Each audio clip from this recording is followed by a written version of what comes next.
When somebody tells you you can't understand one, forget that thing. I can't get that thought out of my head. When somebody tells you cannot understand one book of the Old Testament until you read a book of the New Testament, I mean, really?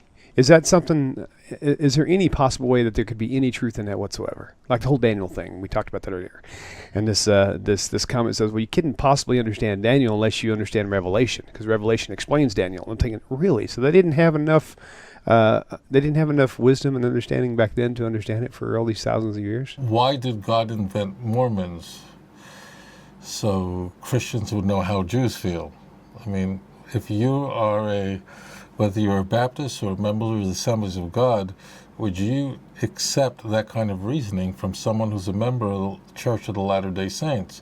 Oh, you can't really understand the New Testament unless you understand the Book of Mormon, unless you read the Book of Alma.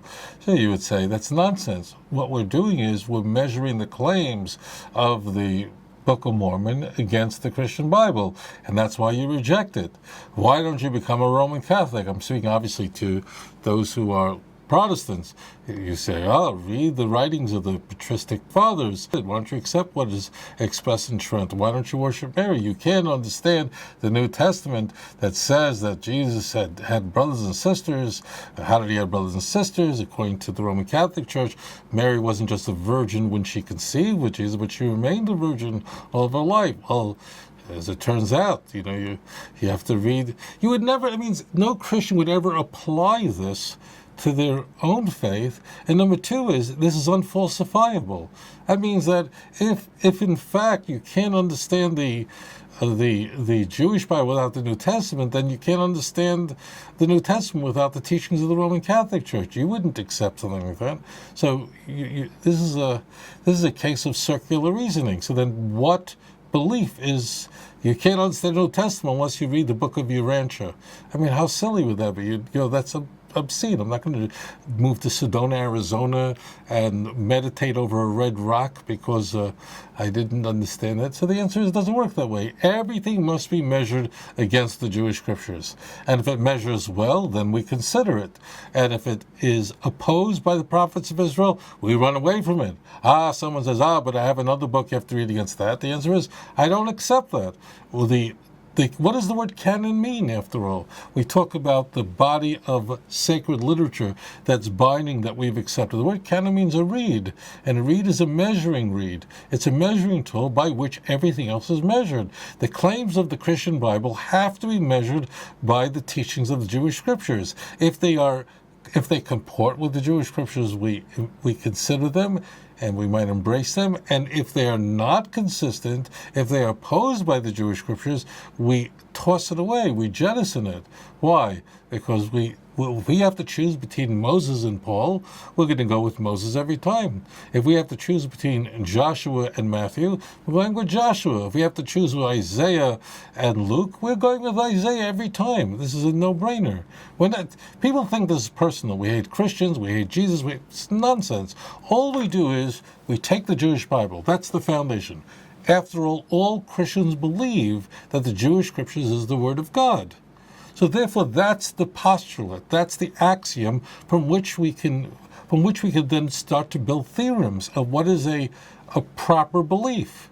What is orthodoxy, the correct opinion? Literally, that's what the word means. What is the correct opinion? And the way we discover it is not by reading the Book of Mormon. The way we discover it is we go to the Jewish scriptures and we read it. And then we examine every other claim, whether the claims come from Romans or Galatians, or the claims come from the Book of Mormon, and we measure it against what we find in Tanach. And if they're inconsistent, which they are thoroughly inconsistent, and if they are opposed by Isaiah, Jeremiah, and Ezekiel, then we oppose Matthew, Mark, and Luke. This is not rocket science. We just want to serve God in truth. And I implore every Christian not to take my word for it, but to examine the claims of the church against the teachings of the prophets of Israel. Remember you said that the Old Testament can be true and the New Testament not, but it can't be the other way around. Right, and all Christians believe that. That's what's key. The key is that I'm not stating a postulate that Christians disagree with. All Christians agree that the New Testament cannot be true and the Jewish scripture is false. That's all Christians agree with that. That's what I'm not doing. I'm not engaging some sort of circular reasoning that you're going to go to hell if you don't believe in Judaism. I'm saying, based on the Christian Bible, you have to believe the Jewish Bible is the Word of God. If you're a Christian, you have to believe that. And therefore, the claims, it doesn't mean the New Testament is false, but it certainly indicates that we have to measure the fantastic claims of the New Testament against what's said in the Jewish scriptures. And in some of the greatest Christian theologians today, N.T. Wright, I mean, he's a brilliant Christian theologian, an Anglican. By every standard, he's one of the brightest guys out there. He admits fully that the teachings of Christianity were thoroughly unknown to Jewish people and are inconsistent with what we find in Jewish scriptures. And he has the most really amazing twist on all this, where he claims, that's why it must be true, because no one would have invented something like that. Well, he's a bright guy. I have a lot of respect for him. As a Christian, you have to be a genius to come up with stuff like this.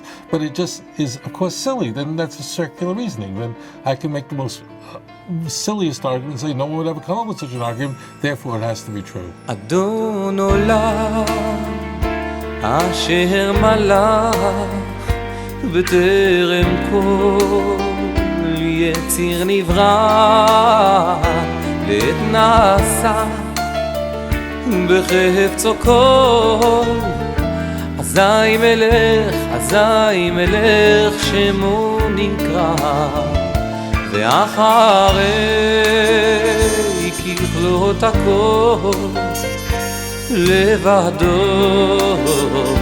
ימלוך נורא והוא היה